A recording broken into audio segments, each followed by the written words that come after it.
Hello विद्यार्थी मित्रांनो, मी शेख अब्दुल गनी. स्वागत आहे माझ्या एजीएस करिअर अकॅडमी या यूट्यूब प्लॅटफॉर्मवरती.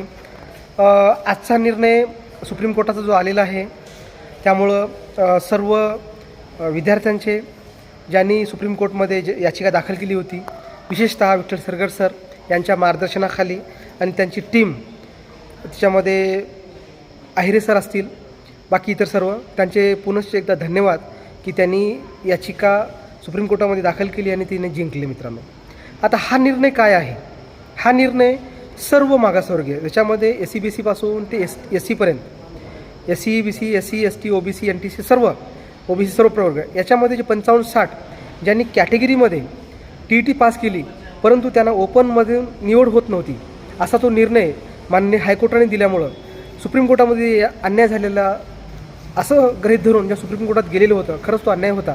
तेव्हा सुप्रीम कोर्टानं आज निर्णय एकंदरीत फायनल सुनावलं. त्याच्यामध्ये त्यांनी सर्व ही हायकोर्टाची याचिका रद्द केली आणि 55-60 ही मुलांच्या बाजूने दिलं.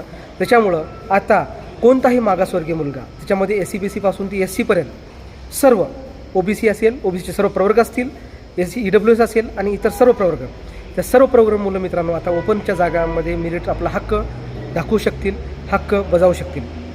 त्यामुळं विशेषतः मी सर्व सुप्रीम कोर्टामध्ये गेलेल्या सर्व योद्ध्यांचे आणि सर्व आणि त्याच्याला मार्गदर्शन करणारे विठ्ठल सरगर सर, इतर त्यांची टीम आणि इतर सर्व मुलं, त्यांचे एकदा मी खरंच धन्यवाद व्यक्त करतो.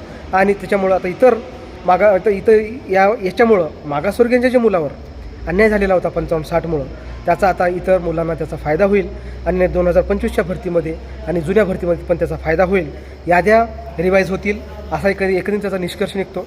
परंतु शासन त्याच्यावर काय काम करेल येणारा काळच ठरवेल. सुप्रीम कोर्टाचे एकदा खरंच या निर्णयामुळे धन्यवाद व्यक्त करतो आणि लढणाऱ्या सर्व टीमचे एकदा धन्यवाद व्यक्त करतो मित्रांनो. आणि याचा फायदा भविष्यात येणाऱ्या सर्व भरतीवर दूरगामी होईल. आणि एकंदरीत 19मध्ये झालेल्या भरतीमध्ये हा नियम नव्हता, परंतु 22च्या भरतीमध्ये नियम लावला गेला.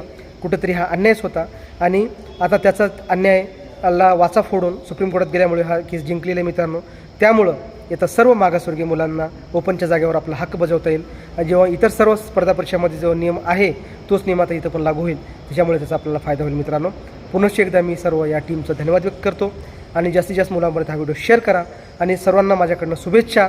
येणाऱ्या भरतीमध्ये जास्त मुलं लागतील आणि जास्तीत जास्त जागा येतील आणि आम्ही त्याच्या प्रयत्न करणारच आहोत आणि जागा येतील मित्रांनो. यासाठी आपण सगळं मिळून प्रयत्न करूयात आणि जास्तीत जास्त जागा कशा येतील आपण लागूयात मित्रांनो. पुनश्च एकदा धन्यवाद आणि जास्तीत जास्त मुलांपर्यंत शेअर करा व्हिडिओ. नवीन असेल तर चॅनलला सबस्क्राईब करा मित्रांनो. धन्यवाद.